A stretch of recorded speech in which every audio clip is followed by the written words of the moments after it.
Hey, what's going on, you guys? Welcome to a new video. Today we're going to be showing how to install the timing belt kit on a 2001 4Runner. So this is a 3rd gen 4Runner, and we're installing this timing belt kit from A Premium. So thanks to A Premium for sending this out for this project.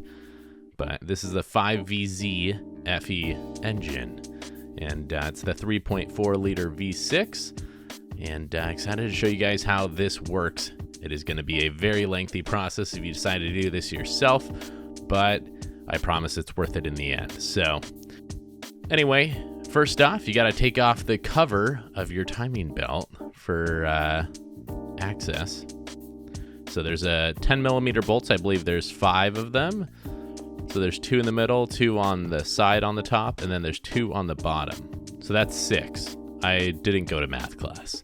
And then I'm taking out the radiator just so I have more room in order to install it. You don't have to do this, but it was even difficult with the radiator out. So maybe I just suck at working on cars, but yeah, I definitely recommend you guys do this. I just drained the coolant into a little container, and if your coolant is new, you can just catch it and put it back in when you're done. But we took the radiator fluid cap off, and we opened up the little drain plug on the bottom there. And then in order to take off your radiator, there are 4 bolts you can see down there, and we're going to be taking those off. It's a little harder on the left side here. There's one right here, and then the one on the bottom is kind of blocked by your AC compressor a little bit, but it is down there, and my camera wouldn't focus, but I promise you it's in line with the other one on the bottom. You'll see it. Anyway, we took off the grill in order to access that, and the grill's really easy to take off. It's literally just some clips. And we are going to be using a 12mm to take off these bolts for the radiator. And once you guys got the timing belt cover off and the radiator out, because it just slides out after that, here is the timing belt that we're replacing. It's actually in really good shape.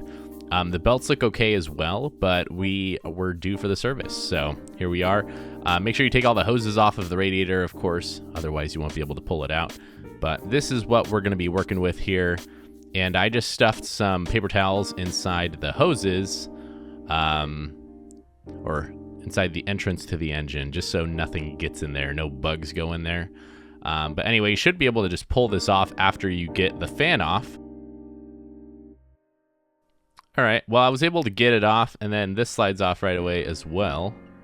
But basically, that's how you get the belts off in the front. And then we are going to loosen the bolt on here. I believe it's a 14mm if I'm correct. But yeah, just keep in mind, everything's like 10, 12, 14. Keep those on hand. And then other than the crankshaft, which is a 19mm. But anyway, we got this little tool to get the crank bolt out, and it basically goes in the 2 little holes down there, and I'll show you guys exactly how to use it. So it basically slides on in there, and you got to put it in those holes. That way it lines up and holds it steady so the engine's not turning. And then I took a torque wrench that was long enough to push against the frame. That way I don't have to have someone else hold it. And we took this bolt out. So you take a 19mm here, and you can use a breaker bar, because you kind of need a breaker bar for that. It's going to be really tight. It's 212 foot-pounds. But once you get the bolt out and it is all good, then we had to use this tool to pull it out, since it's so stuck in there, because this car's pretty old. But you basically get one of these tools. I will link it in the description down below, and it pulls it off. Very easy.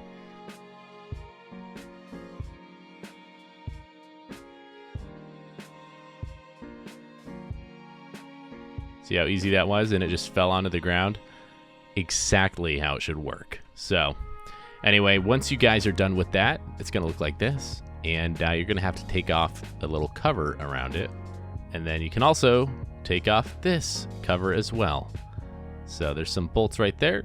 And there is a screw on the bottom there that you're gonna need to loosen. Anyway, you gotta take off this hose next once you get everything else out of the way. It's all pretty straightforward. You gotta just get everything out of the way of the timing belt, which is why this service takes so long. So we're gonna take off this little hose part from the radiator that connects up to the water pump. It's actually where the thermostat is. And the lighting was absolutely horrid right here because the sun was straight above. But you guys can see what's going on.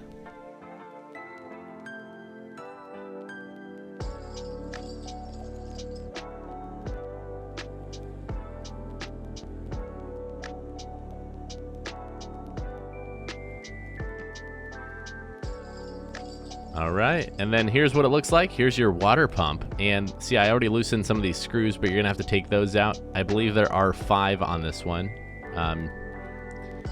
And they're all the same size.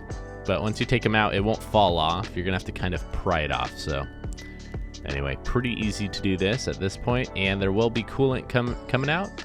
So just make sure, kind of spilled onto my engine, but you can get something to catch that if you would want. And here's what it looks like on the back of the water pump. You can tell, pretty worn, pretty old.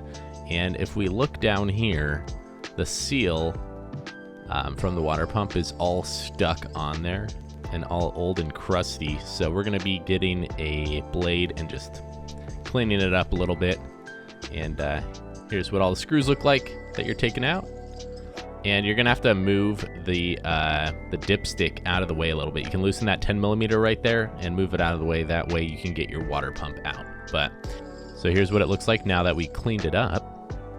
And we're gonna put the new water pump on there. So let's check out this new water pump from A Premium, and here's the new gasket as well.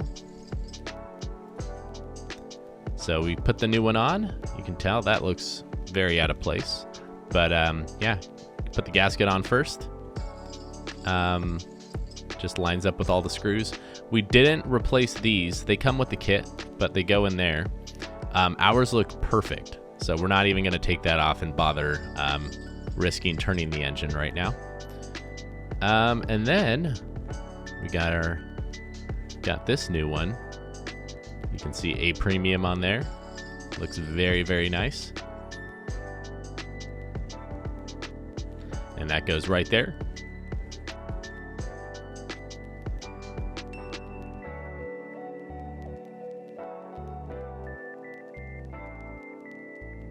And it goes like that. There's a little thing that goes into a notch right there, you can see. So once you tighten it, it should just be able to sit in there. And you guys can see, look at this replacement. Look how the old one looks and how the new one looks. So that one is gonna go right down in there where that little notch is that I was talking about. And you can see once you tighten it, you're gonna have to pull the pin. Let me tell you, once it's fully tight, pull the pin. But let me tell you, that pin did not come out. Anyway, here we are, and we are installing the timing belt. Took us a minute to get this timing belt in because obviously it's very tight, but look how it looks. Brand new timing belt on there. Once you got the timing belt done and all the other little parts installed, you kind of just have to start putting everything back where it came from. We are going to turn the engine 2 rotations and make sure everything lines up. I will show you guys the lines that need to line up, but this is to make sure the timing belt is seated correctly. And we need to make sure it's at top dead center. So, and you do kind of have to fight it a little bit because, you know, you got to keep in mind you're fighting the spark plugs. There's compression in the engine and you're hand turning the engine. So it is a lot of work, but I'm going to show you guys where the lines have to line up here.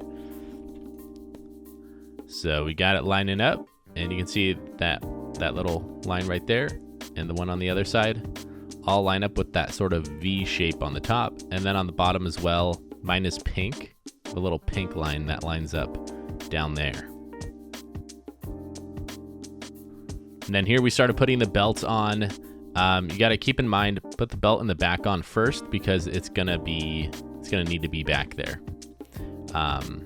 Just like hang it there for a sec. Then we went ahead and put the one on for the power steering. And after we got the belts on there, we put the fan back. Remember the 12 millimeters that you got to put on and tighten those. And once the fan's tight, we are all good to go, and the car service is complete. You just got to put back the radiator hoses and everything. We're not going to do that since we are installing a new radiator, but I hope you guys enjoyed the video with the timing belt kit install.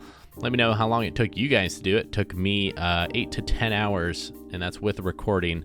So pretty tough service. Anyway, hope you guys enjoyed. I'll see you guys in the next video. Peace out, everybody.